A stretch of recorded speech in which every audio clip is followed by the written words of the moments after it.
What's going on, guys? Christian here from CK Wraps. It's been a little while since I've done a video, but here I am. I'm on my vacation and just trying to stay out of the shop.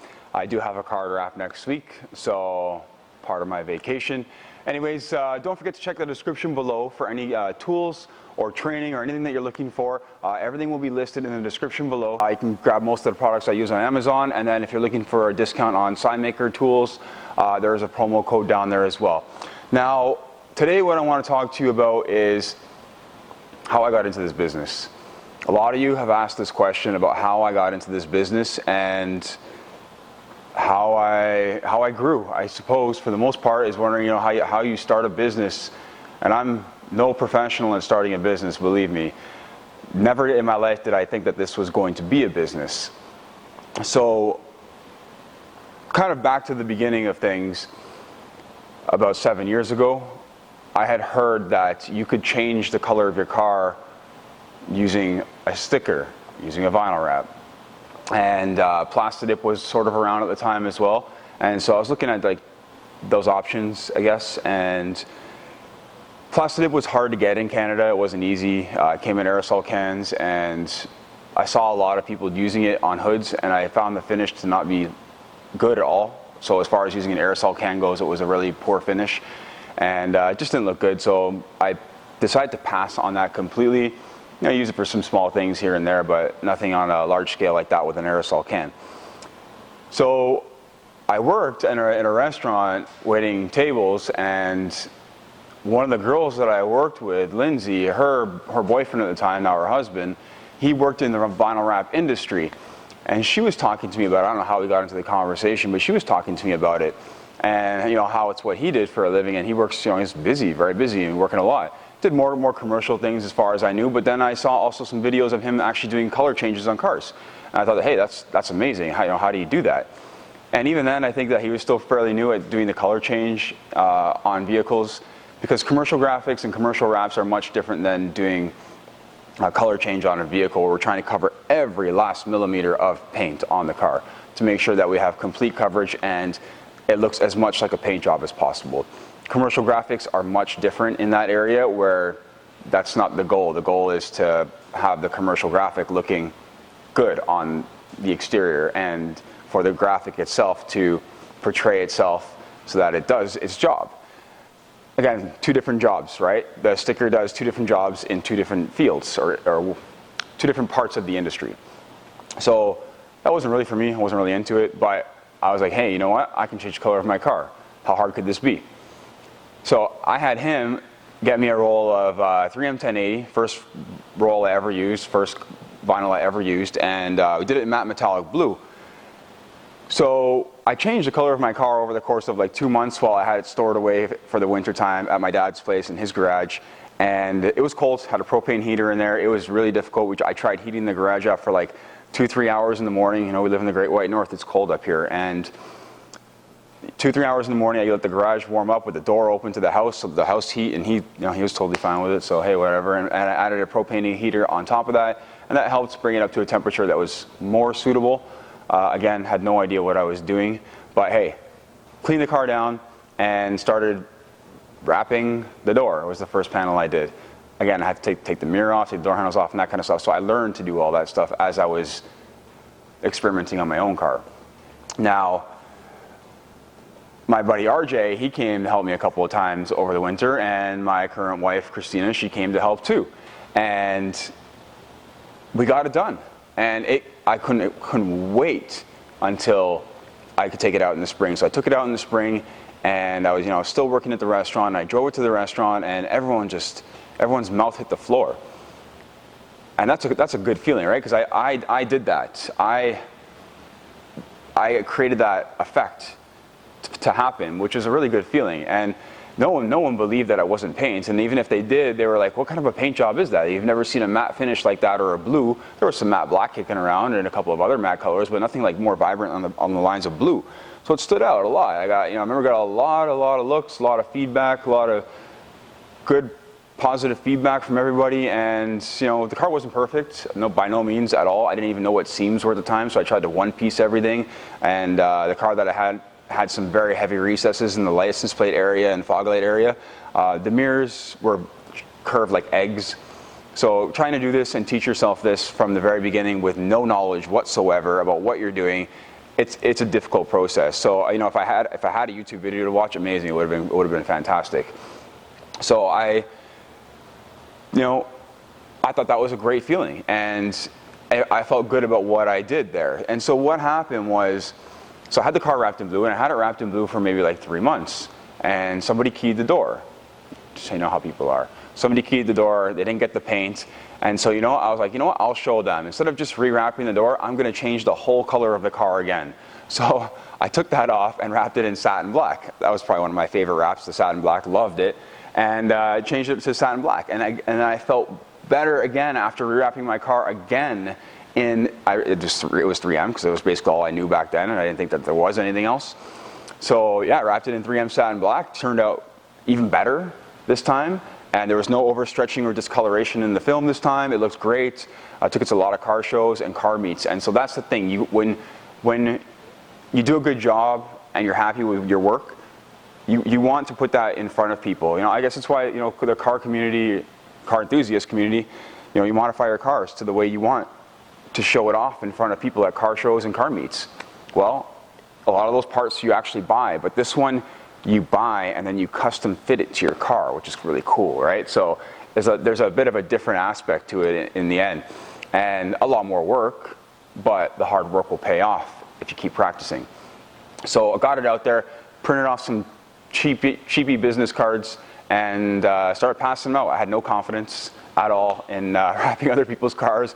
I was probably going to give them a hell of a deal, and started booking in some stuff here and there, some small stuff, some mirrors, some stripes, some roof wraps, that kind of stuff. And I just did it in my driveway, actually in a tent in the summertime, or that summer, and put an ad up on Kijiji, which is a Canadian thing. It's not so much a US or rest of the world thing, but it's sort of like a Craigslist, a lot better in my opinion. We have Craigslist here as well, just Kijiji is much better, so shout out to Kijiji for that. But yeah, the ad space and the way the ads work on there, it's all free, and you can promote it, whatever. I never did, and yeah, I just posted stuff up there all the time, and I'm doing a full wrap for $1,500, right, or $1,400. It was cheap back then. But the first roll of 3M 1080 that I ever bought, I think I paid like $320 for the whole roll, or 60 feet, so it's 20 yards. That's pretty cheap. Now it's over 700, so it's doubled in price since I started in this industry. So again, the little bit of money I was saving on the vinyl back then kind of made up for it a bit. And again, it wasn't like I was trying to do this as a business. I never thought it was going to be a business. It was just like a side hustle. I was just trying to make a few extra bucks on the side and learn at the same time. So one thing I always said to people was that I'll guarantee it. I'll fix it. If it doesn't come out the way you want, or the way it should be, or if something happens down the road, I'm going to fix it. And that I always stuck to. No matter how busy you get, you got to squeeze it in at some point. Sometimes it might be a couple of weeks, sometimes it might be a couple of months by the time you get someone in, but you do your best to get them in and fix whatever the problem is. And that is probably one of the most important things that you can do when you're starting your own business is you're going to make mistakes, and you're going to run into a lot of issues. And you're going to get a lot of flack, you're going to get a lot of hate, and you're going to get a lot of praise. And don't let the praise get to your head, and don't let the flack and the hate get to your soul. And it's hard to keep your head up sometimes. You deal with a lot. And it wasn't fast. It was a very slow process. It took me 3 or 4 years to sort of just kind of break out. And I actually have a lot of social media to thank for that. Social media is played a very important role in the development of my business.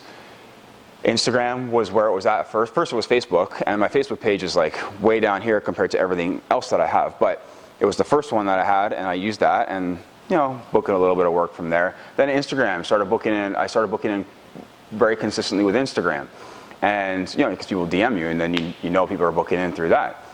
I didn't have a website or anything fancy, anything like that. I just guaranteed my work, and I was putting out the best work that I possibly could. So you're always striving to be better, and for every mistake that you that happens, you try to learn something from it. You don't let it knock you down and keep you down. You get up and you go at it again, because this is an art, and this is it's a difficult art. It's like a handcraft.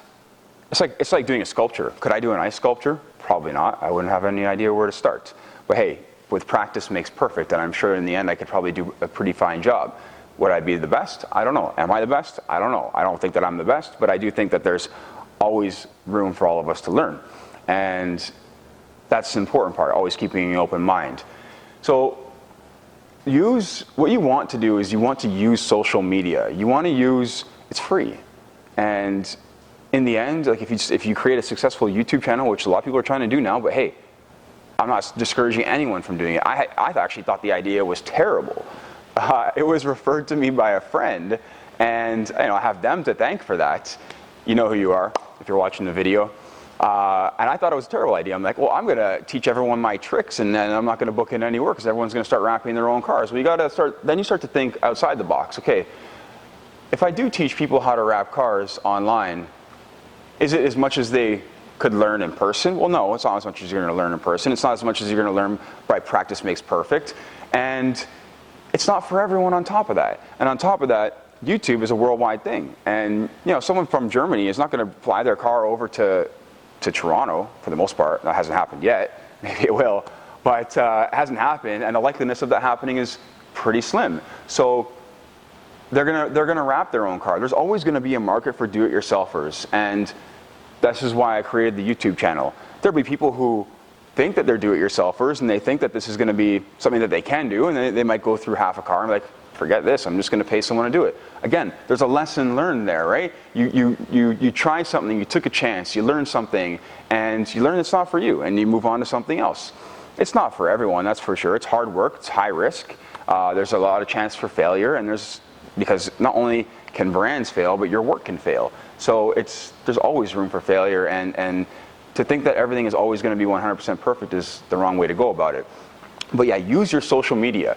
I don't care if you do YouTube videos, great. I actually encourage all of you to do YouTube videos. I encourage all of you to post up Instagram pictures as much as possible. Consistency is very important. I was very consistent, and I tried to show the most thorough details of what I was doing the best that I could. That was it. I wasn't trying to hide anything. In the beginning, it was Instagram. I didn't even use YouTube, and I wasn't trying to hide anything. And so I wanted to show people what the bottom side of the corner looked like. I wanted to show people what the bottom side of the edge looked like. I wanted everyone to know what they were getting in the end. And unfortunately, that's not consistent with all work that gets put out, but it's important for you to do that for yourself, for your own integrity as someone who wants to start a business and run a business. So you want to, and it's not showing off, it's showing what you can do. That's the important part. Like I said, I'm not the best rapper, but I will show what I can do. So yeah, do Instagram.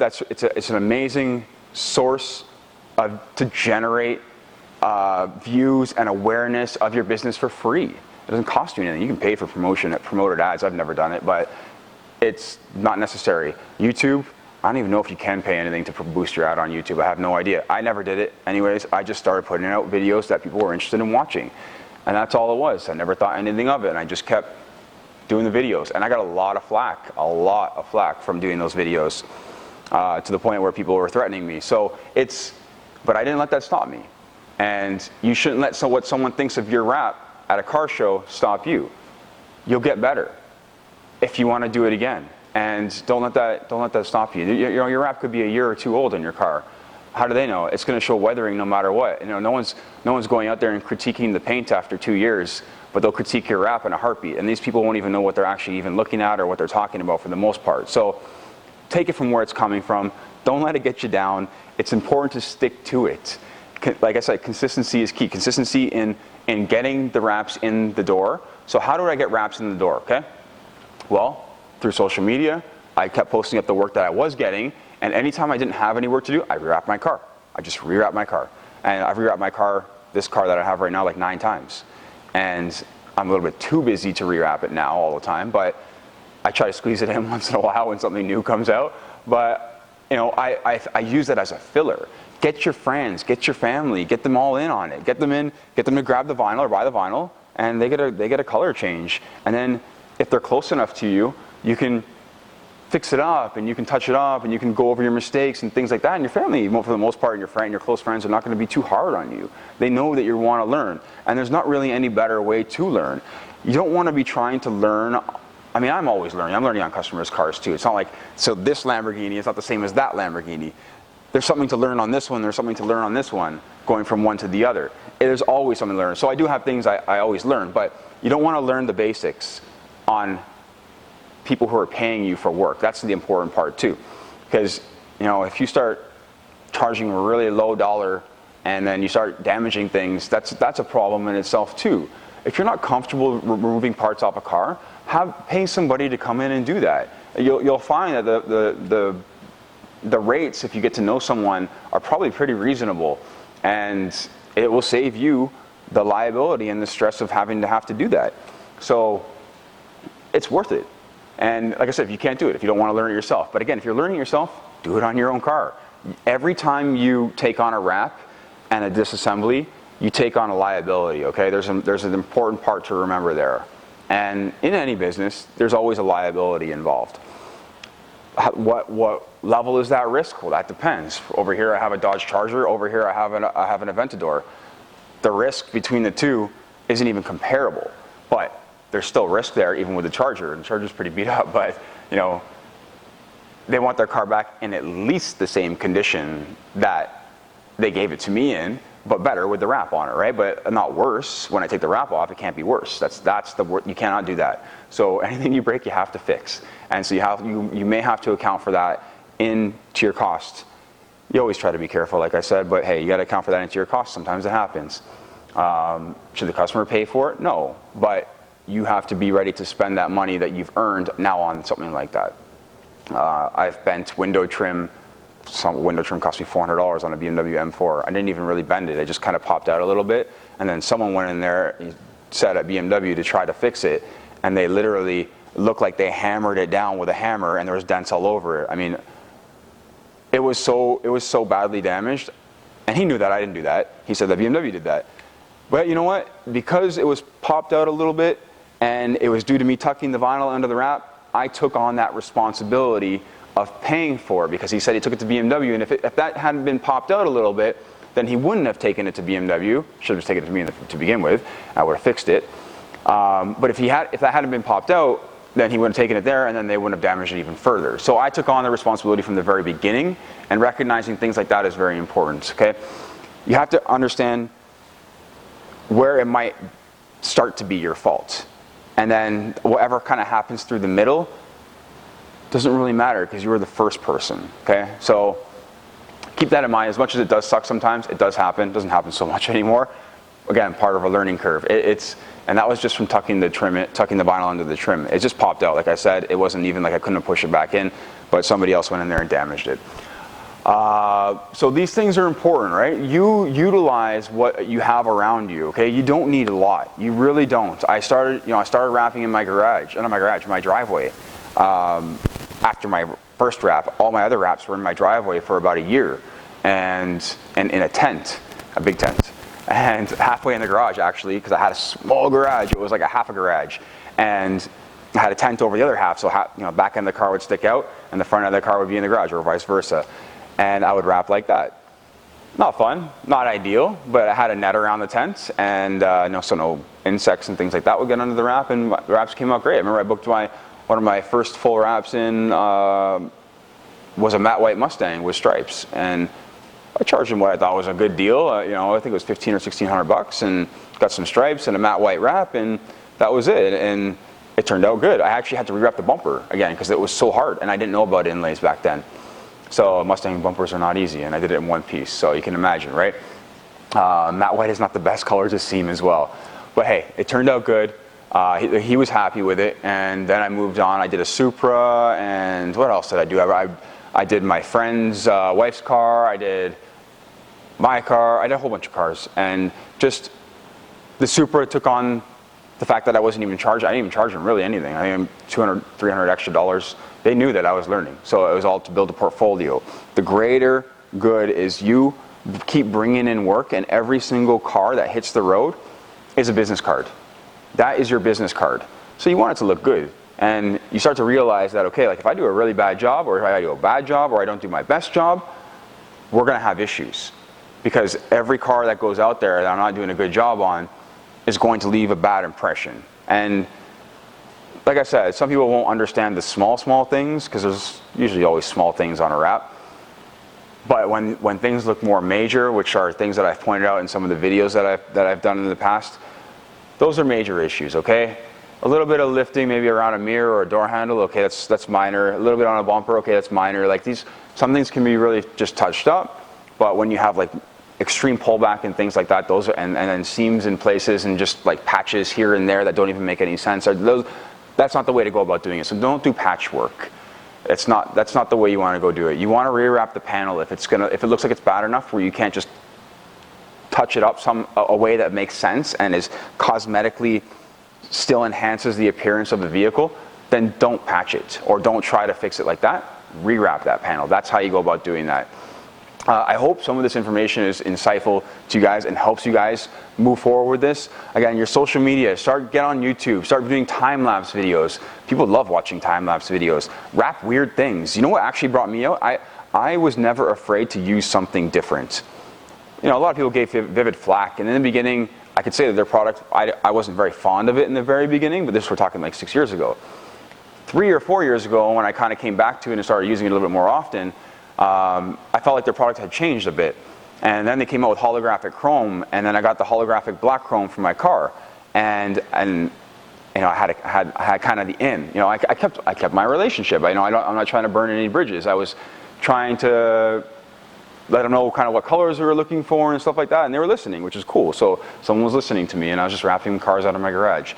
But either way, got me some holographic chrome, and that was a game changer. I did something different that nobody was doing, and next thing you know, all the big Facebook pages, you know, if anyone of you know them, Unilad, Lad Bible, Viral Thread, whatever, all those guys, and they still come to me now. I have contracts with a couple of them, and they still come to me now where they ask permission to share my videos. But if I didn't make videos, then those videos wouldn't be there for them to ask for to share my work. So you see where I'm kind of going with this?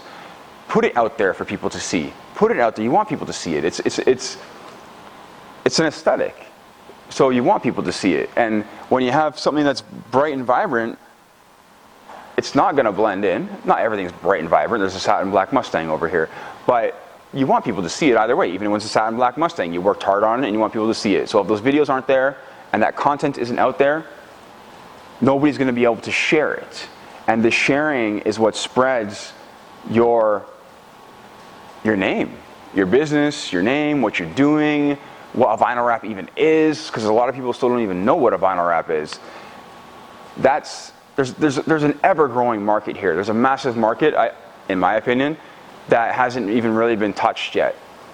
A lot of people want to get into this industry. I don't blame you. I think it's fantastic. I think that there's plenty of room for everyone to get into. I can't even hire somebody because it's hard to hire guys who are great at installing. Maybe I just kind of boosted myself up there a little bit, but you guys catch my drift. It's really hard to find someone who cares about what they're doing and is good at what they're doing. And those guys work for themselves because this industry is so small still that you could get good at it and you can go just start your own business, and you don't need a bunch of employees working for you. You don't want a bunch of employees working for you if they don't put out good work. That's horrible. You just don't want that. You're just trying to make a quick buck. That's going to backfire on you in the end. Again, it's all about passion and quality. You got to have the passion, you got to have the quality, and with the passion will come the quality. Like I said, guys, I hope this video was informative. If there are some unaddressed questions that you have, please drop them in the comments below. I'll go through them. I will try to address them in other videos, or in other videos maybe where I'm actually doing a wrap, because I haven't done a wrap for you guys in a long time, or other videos where I do videos like this for you guys to address specific questions. I do have a follow-up video now, speaking of this one, to talk about I'm going to go over more thoroughly how to price out your wraps, okay? Some shops are losing their shirts, and then some of you who are trying to get into it don't even know where to begin. So I'm going to do a video on that for you guys. Guys, if you like the video, don't forget the thumbs up, and if you guys want to see some more videos, don't forget that subscribe button. Again, a link in the description below to the training and the products that I normally use will be there, and some promo codes and stuff like that. So go ahead, have a look. Thank you for watching. I appreciate it. Take care.